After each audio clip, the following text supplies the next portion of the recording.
Hi everyone, it's Abby Glassenberg. I hope you are doing well today. I am the co-founder of Craft Industry Alliance, and every Wednesday I go live here to talk with one of our amazing members, which is what I'm going to do in just a few minutes. If you are not familiar with Craft Industry Alliance, we are an online organization for craft and creative business owners. We have 1,700 members. They are from all over the world, primarily in the US, the UK, Canada, and Australia, but we have members all over the place. And they have craft businesses of all sorts. So they're Etsy shop owners, and they also are small batch manufacturers, they're content creators, they are all kinds of people. And today we are going to talk to one of them, and she's just about to join us. So I hope you will enjoy our conversation. And here she comes. In the meantime, give us a wave and say hello. The person we're going to be speaking with is Lakisher Hurst from Sassy Black Yarns, and hopefully she'll be joining us in just a minute. But just so you know, Craft Industry Alliance provides three things. One of them is news. So we cover craft industry news of all kinds on our website, where you can read lots of interesting articles about what's happening in the industry. And we also provide education. So we have a webinar taught by an industry expert every single month. And then we also provide networking and community. So that's the third thing that we provide. And that is through an online meetup we have every month called the Craft Business Roundtable, which I host, which is lots of fun. Oops, it looks like Lakisher is having a little bit of trouble joining, so hopefully she'll join us in just a minute. I hope you'll try again. And also we have a private Facebook group where our members are asking questions and helping one another all the time. So if you are already a member of Craft Industry Alliance, I hope you'll give us a heart or a wave. Thank you so much. And if you aren't a member yet, please head over to craftindustryalliance.org and check it out.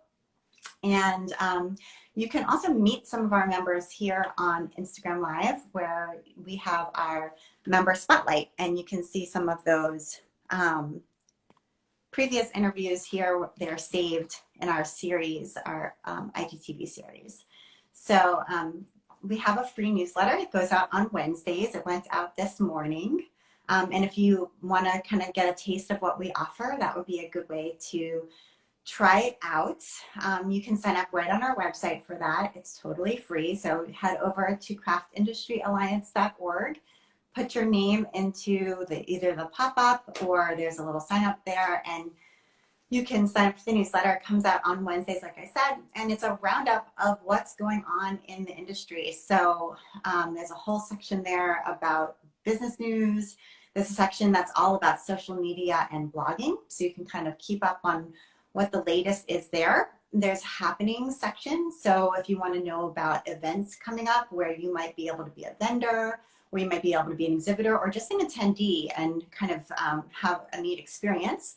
And then there's also a section there that is inspiration and motivation, just fun, cool things. Today we posted a really cool, inspiring video about creativity, for example, in that section. And we also post in that newsletter member exclusives. So neat things that we offer just for our members. Today's member exclusive was a whole roundup we did of planners. So we're, believe it or not, thankfully, perhaps approaching the end of 2020.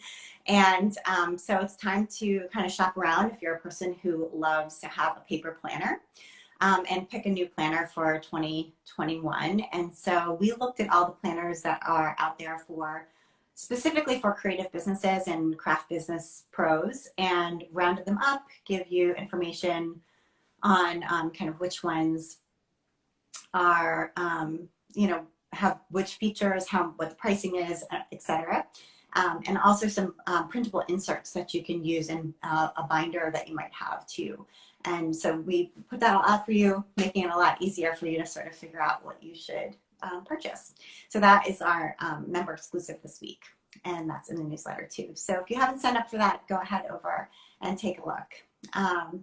Okay, it looks like Lakisher is having a little bit of trouble joining us, so we might need to reschedule, which would be too bad, but hopefully she will be able to join us at some point. Lakisher, do you want to try one more time? I will be patient, and hopefully we can make it work. And because I would love to speak with you now, but if we can't, we will certainly reschedule. Yeah, so what else can I tell you about Craft Industry Alliance? As you can see from behind me, I own a craft business myself. I'm a sewing pattern designer, and I design patterns for stuffed animals and dolls, which I've been doing for a very long time. Although I will say that since running this business, Craft Industry Alliance, I have not had as much time to focus on that, and but I still really enjoy doing it, and definitely sew all the time on the weekends. So that is that's kind of my background. We also have a podcast, so that's something that we do. We're now at 181 episodes, which is sort of amazing. So that's another thing that we offer is a podcast, and I love our podcast. So okay, Lakisher's requested to join one more time. I am going to see if that will work and hope for the best. And if not, then we will go live with her another time, which was totally fine as well. But thank you so much for everybody who's here today. And I love seeing you. Hey, she's here. Lakisher made it work. Yay! I had to go get another device because my cell phone was obviously not working well with me today. Well, that's okay. I'm glad we figured it out. So welcome. Thank you. So if you want to start out, tell us a little bit about your business, Sassy Black Yarns.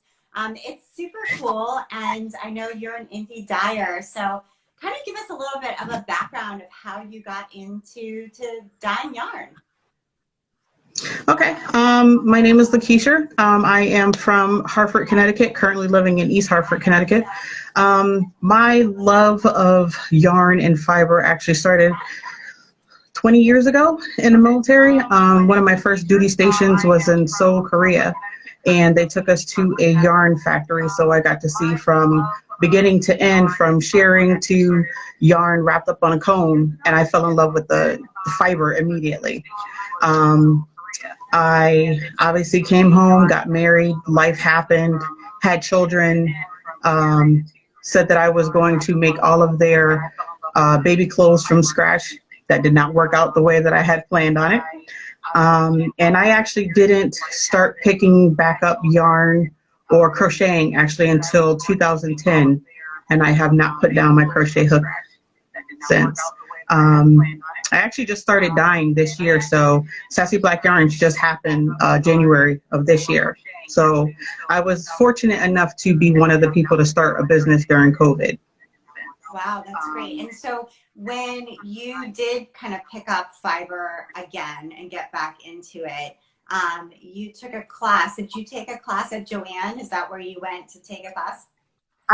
I did, and I don't know if a lot of people have taken like classes. Obviously, at the time, there wasn't an employee. It was just a volunteer that came in and taught the class. And she spent the entire class telling me that I was holding my crochet hook wrong. Oh, no. Because I hold it like a knife instead of like a pin at times. So, yeah, she spent the whole class trying to reteach me. That's funny. Okay. Yeah. So, and your love of color, where do you think that comes from? Have you always just been drawn to color your whole life, or is that also something more recent?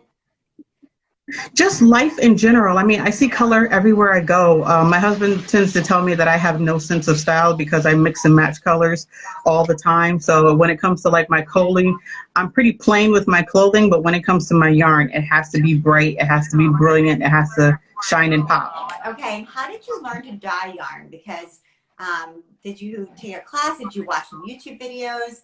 Because my understanding is that it's not as easy as people who are novices might think.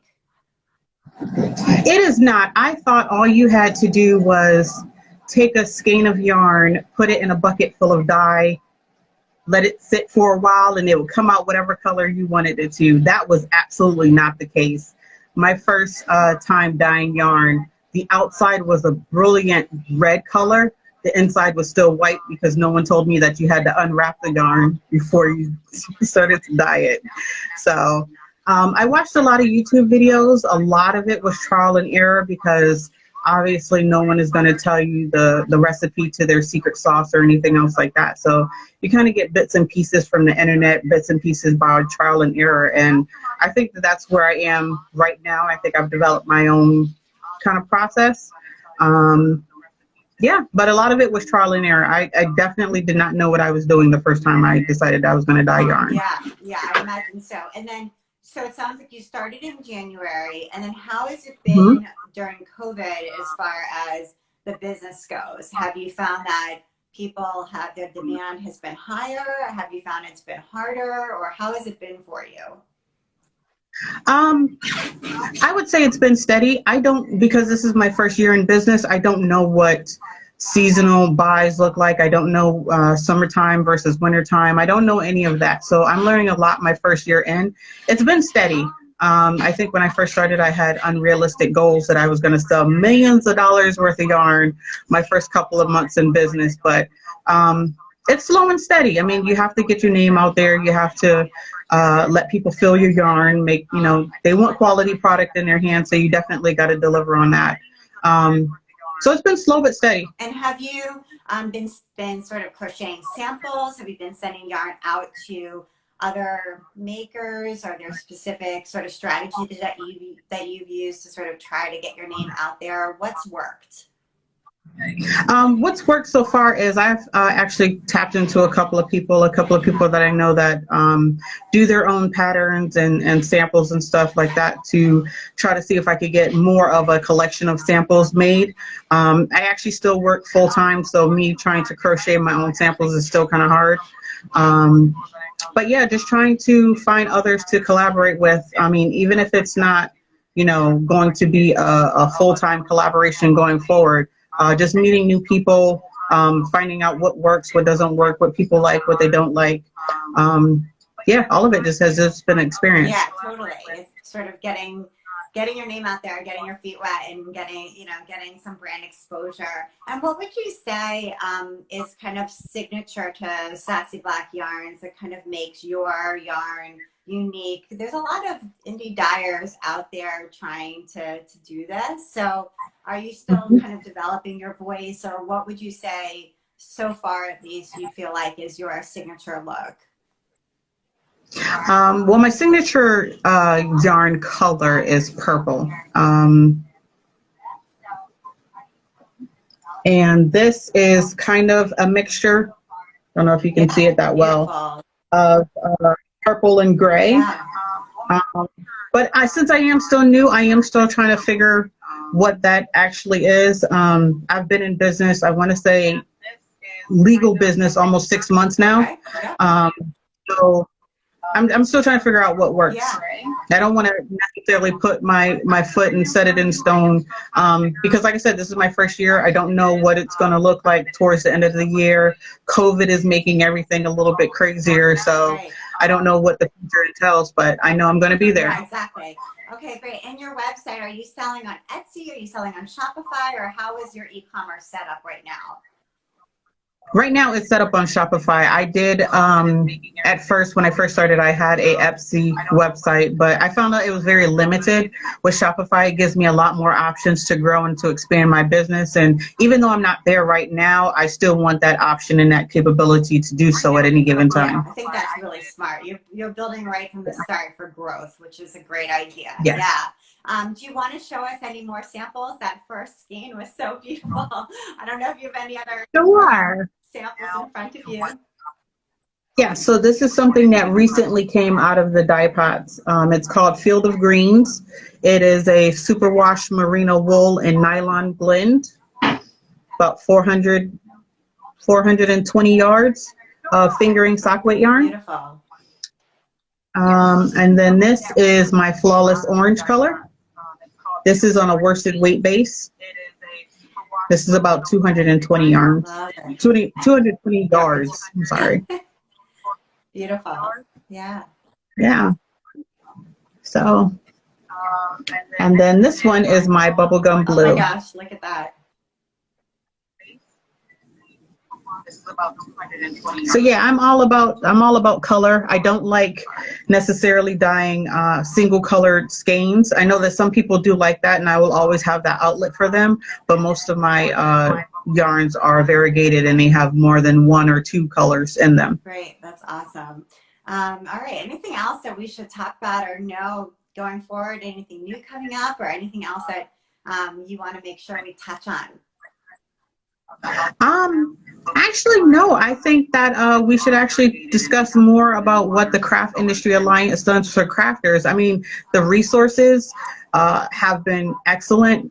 Me being someone new, there's been a whole lot of information that I've gotten from the website and even other members in Craft Industry Alliance. So I think it's a great platform to help new people. It's a great platform to help people that have been in the industry for a while and, you know, maybe trying to pivot because of COVID. Maybe they lost some sales or they have to go in a different direction than what they started before. I know a lot of brick and mortars have closed and now they're refocusing to e-commerce sites and stuff like that. So Yeah. I think that the website itself is a great source of information and resources that just about anybody can use. That's great to hear. Thank you so much for saying so. I'm really glad to hear that it's been helpful to you as you've gotten started. And we do have business owners of all levels, and it's always really heartening for me to hear that somebody who's, you know, a little newer to the industry and is sort of getting started and getting up and running is finding those connections that they're looking for. So that's really, really good to hear. Well, I wish you the best of luck. This is amazing, and I'm excited for you. Thank you. Thank you. I really appreciate that. Yeah. So if people want to come check it out, it's Sassy Black Yarns. You're on Instagram. We also have your Shopify site. People can come take a look, buy some yarn, get some beautiful. Definitely. If you were stuck in a house and you want something that is going to keep you fulfilled for the next couple of weeks or whenever COVID decides to go away, you know, I'm here. Wonderful. Lakisher, thank you so much. I'm so glad we made it work, and I'm really glad Thank you. with you, and I'm really glad you're a member of Craft Industry Alliance. So thank you. Well, thank you. I appreciate that. All right. Bye, everybody. Thanks so much for Bye. today. Bye. Joining.